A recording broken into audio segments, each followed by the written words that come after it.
प्रवेश सभा में बहुत कुछ बता दिया। तो इसी क्रम में जो देव समाज का संचालन होता है उसके लिए एक प्रतिनिधि सभा बनाई जाती है।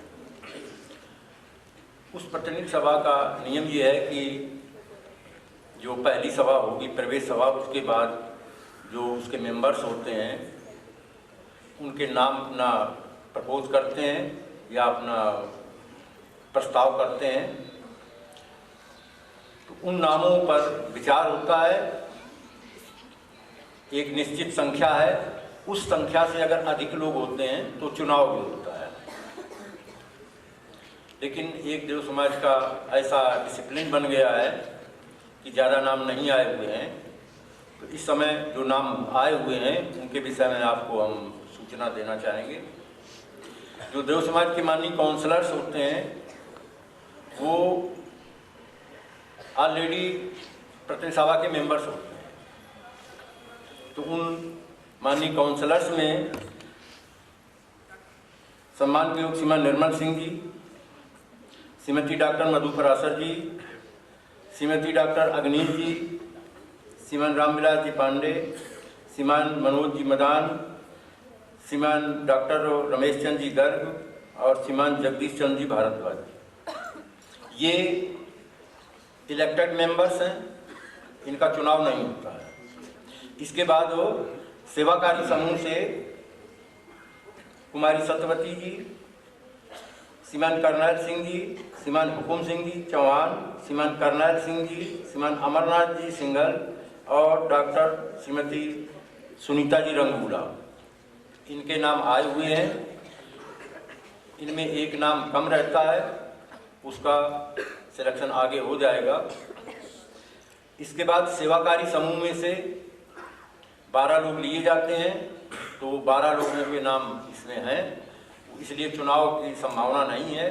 तो उनमें नाम जो सेवाकारी समूह में है, श्रीमान चंद्रमोहन जी गुप्ता, संतोष कुमार जी पांडे, श्रीमान शेख सिंह जी, श्रीमान विनीत कुमार जी शर्मा, श्रीमान जगदीश चंद्र जी गावा, श्रीमान के नटराजन जी, श्रीमान डॉक्टर राजेंद्र जी शर्मा, श्रीमान जितेंद्र सिंह जी सिद्धू, श्रीमान देवेंद्र सिंह जी ढिल्लों और श्रीमान सुधीर जी। ये इस तरह से नाम पूरे हो जाते हैं। तो प्रतिनिधि सभा के निर्वाचन के लिए कोई समय नहीं रह गया है, इसके लिए अवसर नहीं होगा, पूरे नाम है। इसलिए प्रतिनिधि सभा के मेंबर्स ये चुने हुए माने जाएंगे और अगली सूचना जो आगे के फंक्शन की होगी वो आपको और सुनाई जाएगी। श्रीमान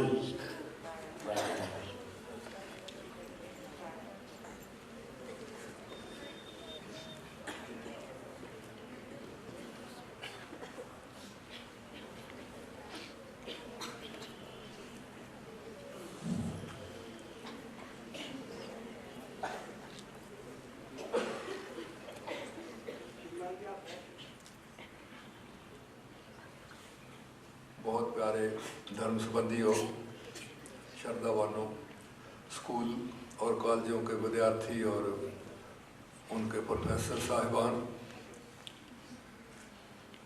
इस सभा में माननीय सभापति जी ने मेरे मुतालिक बहुत कुछ बताया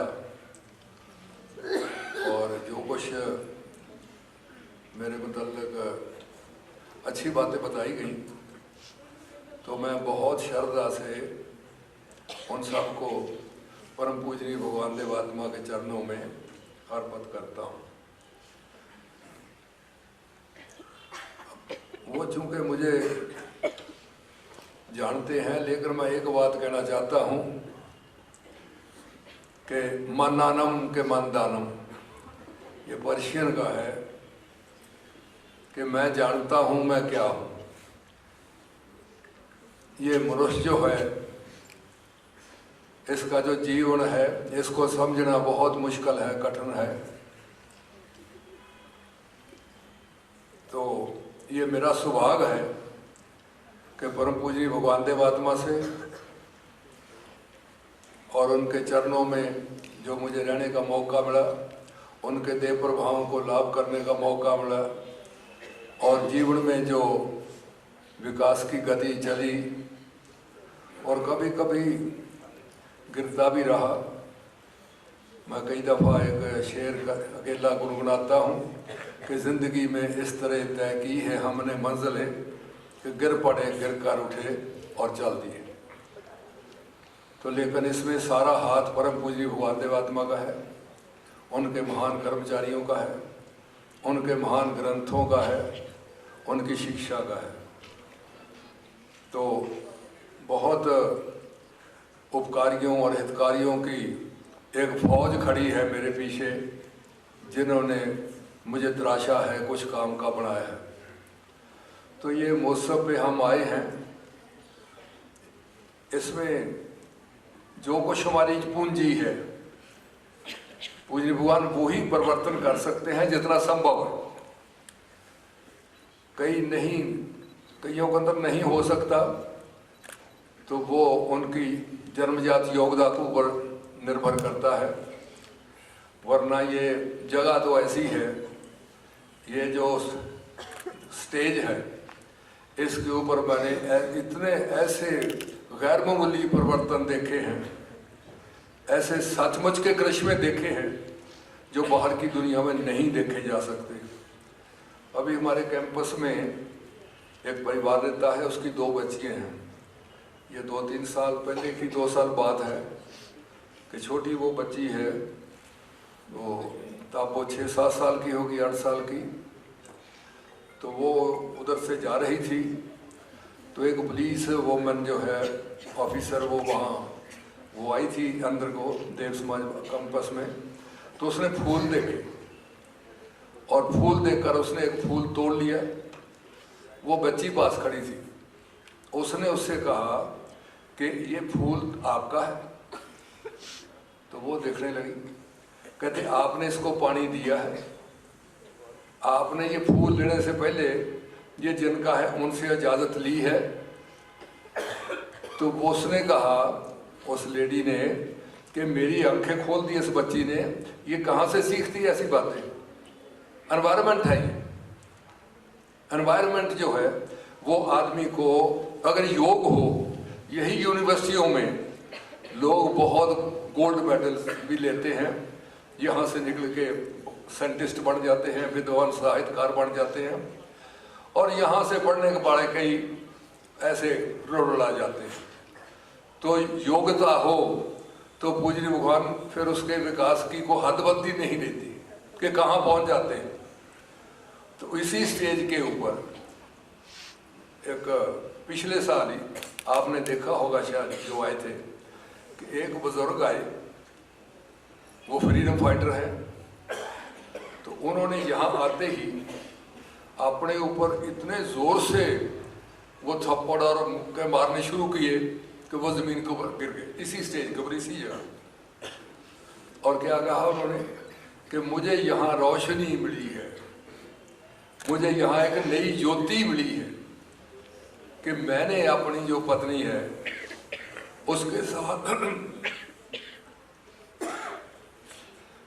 बड़ी बदसलूकी से मैं पेश आया। उसने कहा कि वो मानसिक तौर पे कुछ ठीक नहीं रहती, आगरे देखते थे, वो गए हुए थे, कि उनको दवाई की आवश्यकता पड़ी। तो उन्होंने मुझे कहा कि जो मुझे मानसिक तौर पे ठीक रहने के लिए दवाई है वो ख़त्म हो गई, तो आप कृपा करके वो दवाई मुझे ला कर दें।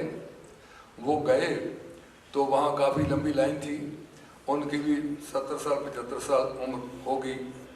तो वो वहाँ लाइन में लगे तो काफ़ी देर लगे रहे, गर्मी का दिन था, तो उन्हें तकलीफ़ हुई, तो वो लेकिन दवाई ले आए। तो जब उन्होंने घर आके पत्नी को कहा कि मैं दवाई तो ले आया, तो उसने कहा दवाई तो मेरे की घर ही पड़ी थी। कहते मुझे इतनी नीच घृणा पैदा हुई कि मैंने उसके मुंह के थप्पड़ मारा। कहते वो मानसिक तौर पे बीमार औरत है, मेरी बड़ी उसने सेवा की है। मेरे जैसे के साथ एक इंजीनियर की बेटी ने शादी की, मुझे गांधीवादी समझ के। कहते मैंने उसके साथ ये सलूक किया, इसलिए यहाँ अपने आप को पीटने लगा। अरे गवर्नमेंट दंड देती है, मानता कोई नहीं है। लेकिन यहाँ लोग अपने आप को ऐसे दर्द देते हैं कि लोग देखने वाले पाँव से उनके ज़मीन निकल जाती है कि ये कैसी दुनिया है। पूजनीय भगवान की ये दुनिया है कि रोशनी मिले तो फिर कुछ ना कुछ नजर आएगा। आज आत्मा की रोशनी पूजनीय भगवान के पास ही है दुनिया में। वो सातर शुभ के अनुरागों से पैदा होती है, उसी को देव ज्योति देव समाज की भाषा में कहते हैं। तो वो जब उसके कुछ लम्हे ही या उसका थोड़ा सा असर ही हमारे ऊपर होता है तो हम अच्छाई की तरफ चलने लग जाते हैं, हम भलाई की तरफ चलने लग जाते हैं। और ये देव समाज में बहुत से जो लोग आए वो इन्हीं सत्संगों में उन्होंने जीवन भेंट किए। यहाँ वो कहीं के कहीं पहुँच गए, देखने वाले दंग होते थे कि ये क्या है, ये कैसे कैसे गया। और यहाँ ही मैंने एक और दृश्य भी देखा था। ये इस महोत्सव जो महोत्सव से गुजरेंगे वो जब आगे लास्ट पे हमारे भाव प्रकाश होता है उसमें फिर वो सारा कुछ उसका निचोड़ वहाँ पे बताया जाता है। तो वो ऑफिसर थे, डॉक्टर थे, उनका मिलिट्री में एयरफोर्स में बड़ी पोस्ट के ऊपर उनका बेटा भी यहाँ था, तो वो खुद डॉक्टर थे। तो उन्होंने अपनी बेटे को कहा कि बेटे अपनी माँ को स्टेज पे लाना। वो जानते हैं देव समाज पगड़ियाँ बांध के रखते हैं, तो वो डॉक्टर साहब पगड़ी बांध के खड़े थे।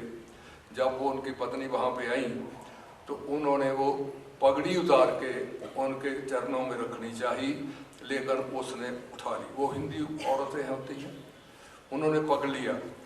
तो उन्होंने कहा कि इसने मेरी बहुत सेवा की है और मैंने इसको थप्पड़ों से मारा है, मैंने इसको पीटा है। मैं सबके सामने ये प्रशोध करना चाहता हूँ। देव समाज में प्रशोध है, कन्फेशन नहीं है। कन्फेशन तो क्रिश्चियन में भी है। वो क्या करते हैं, वो गिरजे में जाते हैं, पादरी होता है, एक कैबन होता है खड़ा, वो उसमें दूसरी तरफ वो आदमी आ जाता है, घंटी खड़काता है। तो वो जो जिसने कत्ल किया होता है वो आके कहता है मैंने कत्ल किया है। किसने चोरी की होती है तो वो मान जाता है कि मैंने चोरी की है, और उसके बाद कुछ नहीं।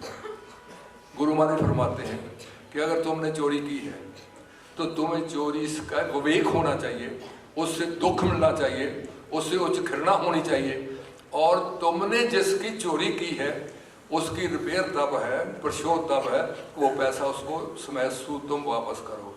ये करिश्मे यहाँ होते हैं। यहाँ बच्चों ने माँ बाप से माफ़ियाँ मांगी हैं, यहाँ भाई भाई गले लगकर मिले हैं, यहाँ दूसरों के उपकार नजर आते हैं, जहाँ माँ उपकारी नजर आती है, बहन भाई उपकारी नजर आते हैं, उनके गुण नजर आते हैं, और टूटे रिश्ते जो हैं वो बन जाते हैं। ये एक नई दुनिया पूजनीय भगवान बसाने के लिए आए हैं, जो दुनिया किसी मनुष्य ने आज तक इधर का बसाने की बात ही नहीं की। वो दूसरी बातें, दुनिया की बातें करते हैं। पूजनीय भगवान कहते हैं यही दुनिया सत्य है, यहाँ ही तुम्हारे विकास और विनाश के सारे ही जो नियम हैं वो यहाँ ही पूरे होंगे कि हम अपने संबंधियों के साथ कैसे रहते हैं। इसलिए यहाँ रोशनी मिलेगी इन दिनों, और वो रोशनी हमें परोपकार के लिए भी धक्के मारेगी। यहाँ एक सभा में मैं ऐसे ही उठ खड़ा हुआ था, और मुझे तब सिर्फ एक आदमी जानता था, मुझे कोई जानता नहीं था उस समय। वो लंबी कथा, वो फिर कभी सुनाऊंगा, मौका है। तो इसी तरह मैं आया था, और इसी तरह मैं फिर वो पहुंचा वहाँ देव समाज में। तो जो भला हुआ, मेरे परिवार का हुआ, मेरे बहन भाइयों का हुआ, मेरे माता पिता का हुआ, और जो मेरे पिता का भला हुआ वो मैं कभी भूल नहीं सकता। उस एक उपकार के लिए ही अगर मैं देव समाज में सारी उम्र लगा दूं तो मैं पूज्य भगवान का वो ऋण नहीं चुका सकता। इसे लेने की बात नहीं है, यहाँ कुछ अर्पण करने की बात। बढ़ता है आदमी का ताप है जब वो किसी के लिए करता है। सिर्फ अपने लिए जीना ये कोई जीना नहीं है। और दुनिया में बहुत बड़ा काम हो रहा है क्षेत्रों में, लेकिन जीवन कैसे बने। और पूज्य भगवान ने फरमाया है कि नीच जीवन से निकलना और उच्च जीवन पैदा करना, ये हिमालय पर्वत में नहर निकालने से ज्यादा मुश्किल है, क्योंकि हम नीच जीवन से निकलना ही नहीं चाहते, नीच जीवन की बात ही नहीं सुनना चाहते। ये हमारे स्वभाव के विरुद्ध है। तो पूज्य भगवान ये स्वभाव के विरुद्ध करते हैं, लेकिन होता क्या है यहाँ कि निज जीवन से निकलने में सुख मिलने लग जाता है। ये ट्रांसफॉर्मेशन ये है पूज्य भगवान। फिर दुख नहीं मिलता, सुख मिलता है। चोरी वापस करने में सुख मिलता है, माँ बाप के पाँव को हाथ लगाने में सुख मिलता है, उनसे क्षमा याचना करने में सुख मिलता है, वरना नहीं कर पाते। मैं यहाँ देव समाज में आने से पहले माता पिता का सम्मान कर बहुत करता था, ऐसी बात नहीं है। तो मैं कॉलेज जाते समय तक अपने माता पिता को प्रणाम करके जाता था। माता जी को खास तौर पे मत्था टेकता था और पिताजी को सत श्री अकाल कहता था। तो मैं, एक मेरे और साथी थे, वो भी बाद में प्रिंसिपल बने, तो वो भी एक दिन उन्होंने मुझे देख लिया कि ये अपने माता जी को प्रणाम करके आता है। तो मुझे कहने लगे, मुझे बड़ा अच्छा लगा। मैंने कहा फिर किया करो। कहने लगे मैं कल से अपने मामा का, पढ़ी लिखी फैमिली थी, कि प्रणाम करके आया हूँ। तो मैंने जब वो कॉलेज आए, मैंने कहा प्रणाम किया। कहते मैं करन गया सी, उससे संग आ गई। हमें अच्छी बात से संग आती है, गुरु महाराज हमारी संग दूर कर देते हैं, ये मूली बातें हैं। तो वो भी हमें यहाँ सीखने को मिलती हैं। बड़ी बड़ी बुलंदियाँ हैं देव समाज की। इसलिए जो श्रद्धा से आएंगे, शुक्रगुजारी से आएंगे, जो स्नेह से आएंगे, यहाँ सेवा के लिए आएंगे। ये 5-4 दिन है, सेवा के दिन है। इसलिए जो दिन में सेवा करेगा वो इन स्वभाव में लाभ उठाएगा। जो यहाँ स्वार्थ से हम बढ़ के, पहले से भी ज़्यादा स्वार्थ आदमी बढ़ जाता है, वो तो उसके उस भावों के ऊपर है कि इन भावों से वो जुड़ता है आगे यहाँ। तो इसलिए जो अच्छे भाव से आते हैं, जो अपनी कमियाँ देखते हैं, जो अपनी कमज़ोरियाँ देख कर आते हैं कि मैंने ये कमज़ोरी वहाँ दूर करनी ही करनी है, मैं जो सारा को दबाए बैठा हूँ लोगों का, जो माल खाए बैठा हूँ लोगों का, तो ये कहे तो मुझे करनी ही करनी है। ये बीमारी है, इसको तो निकालना ही है। लेकिन हमारे अंदर सामर्थ्य नहीं है, हमारे अंदर शरीर का बोध तो है। सिविलाइज सोसाइटी में रहने के कारण शरीर की बीमारी का बोध है, शरीर की मौत का बोध है, लेकिन अपनी जीवनी शक्ति की, आत्मा जिसको हम बोलचाल में कहते हैं, ना उसकी बीमारी का बोध है, ना उसकी मृत्यु का बोध है। उसकी मृत्यु का तो वो कहते हैं ना, वर्का ही फाड़ दे। वो तो सारे कहते हैं अमर है, ये आदमी का बनाया हुआ ढांचा है। बड़ी कमाल की शिक्षा दी, अमर है। अरे अमर के नेचर में कुछ है ही नहीं, जो कुछ है परिवर्तन होता है। माननीय श्रीमान जी बता रहे थे कि परिवर्तन 2 किस्म का होता है। इसलिए जो यहाँ से आते हैं कुछ पाने के लिए, वो कुछ ना कुछ तो गंवाएंगे ही। यहाँ कुछ पाना है तो कुछ उसका त्याग करना पड़ेगा, कुछ सेवा करनी पड़ेगी, दूसरे के काम आना पड़ेगा।